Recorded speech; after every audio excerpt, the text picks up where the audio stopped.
guys, in this video we're gonna show you how to use the Quartus software to create a block diagram description, and after that we're gonna simulate it to see the outcome. So from here you create a new project, you select next. You should determine first where the file should locate. You should create a file. This is important. You give it a name, for example, block diagram project.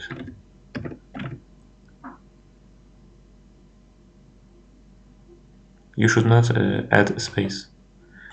And then you see, open this and select. You should type the same name here. It should be the same name. So block diagram project.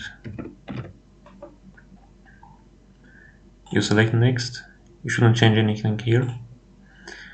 Here you should it doesn't matter, but because we're gonna work on the FPGA board in the future videos, we can set things up from here. So cycle on 3 FPGA 484 and 6. Okay, and next here we select design compiler, VHDL, these are important, and here model sim altera, also VHDL, and that's it. We do next and finish. We wait for it to load. Okay, here now we have our project. We can add a new page from here, or we can select file and a new block diagram schematic file. So we have the background page now here, and symbol tool, expand this. We should add first we should add the block diagrams. We can simply search the block diagrams here, for example the AND gate, and 2. The number 2 digit is for the number of inputs of the gate. So if the gate has 2 entries, it's gonna say 2 here. We double click on it and select OK. We insert it here. Now for the shape to be disappear from our mouse, we click the escape button on our keyboard. So we have this here, and we also have to add another one, which is the OR2 gate. We select OK, add it here, escape, and we move it to align it with the AND gate. We can also use the zoom feature to zoom in the picture so we can see it easily.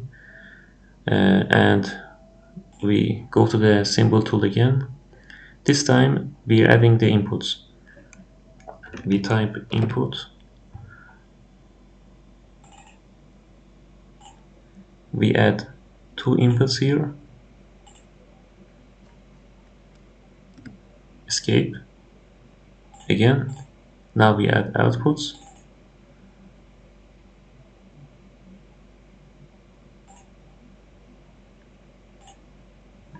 Escape.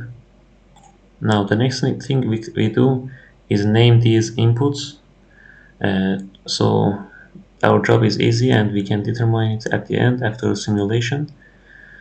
Also, it's a mandatory thing to do because the inputs have to have a name. So we added A, then B. So now here we can attach these by simply clicking the mouse here and here, but you see, because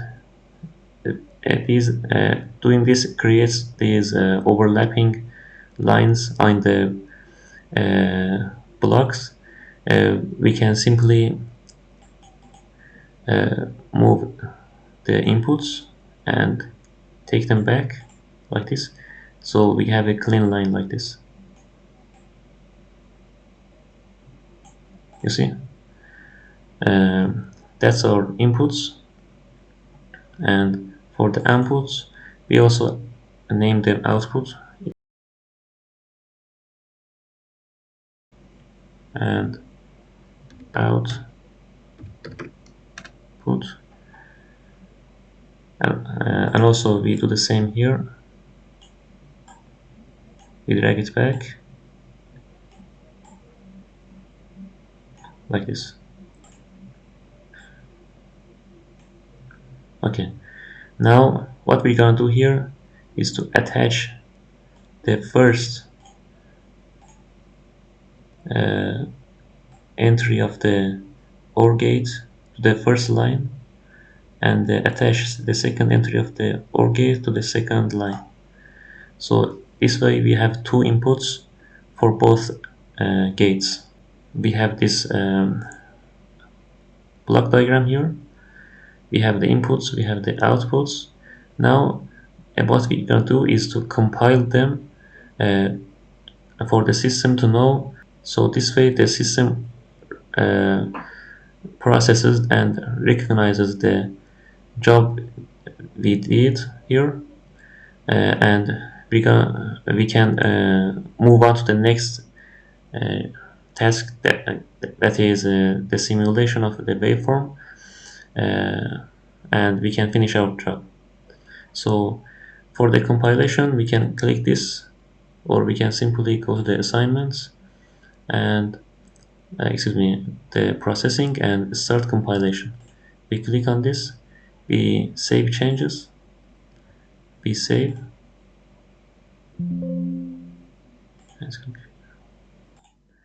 So one last thing before we compile, we should name these differently from the output name, because they should not be the same. So we compile,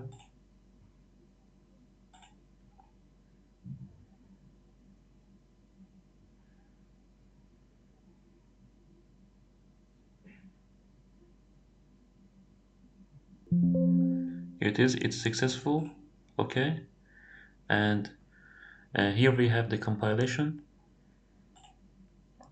Click on new again, vector waveform file, double click, and then you should right click on this section, only on this section, insert node or bus, and then node finder. We should select all lists.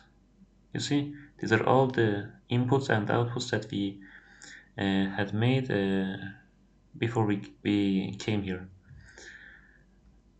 So we copy all the selected nodes list, they all come to here, and then we select OK, they all come here. And as you can see, we have the inputs A and B and the outputs. So what we're gonna do here, remember, we should always fit in window, because sometimes it's not completely adjusted with our page or window. Here we can set the times. For example, we set a time period on edit end time on 8 microseconds. Pay attention, it has to be microseconds, not nanoseconds or anything else. Microseconds, and we click OK, and then we go on edit, grid size, and we type 2. It should be microseconds. This is very important. You should definitely change this to microseconds because we want all of our measurements in microseconds. So it's gonna be in microseconds. We click on OK. So as we can see here, we fit to the window to correct anything that is false. So it will be converted to microseconds, you see, 0.2468.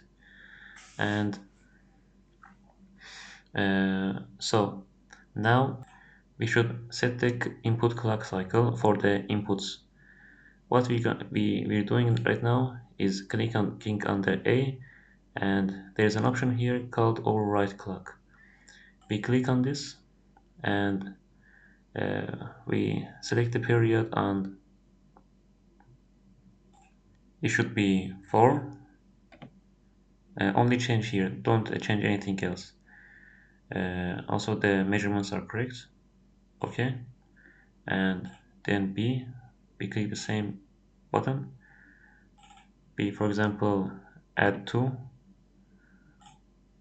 and we have this V again for safety. For safety, we fit in the window again, and yeah, now we have our diagram here. So after this, we can click on the simulation button, or we can again go to the processing and start the simulation from here. So we start the simulation. As you can see, it gives this error. It gives this error because we haven't saved it. Yes, we should save it from here in the files and save. Save. As you can see, this is saved here. It says here that it's saved, and we can go on with our work. Start simulation. Simulator was successful, and we click on OK. Again, fit in the window.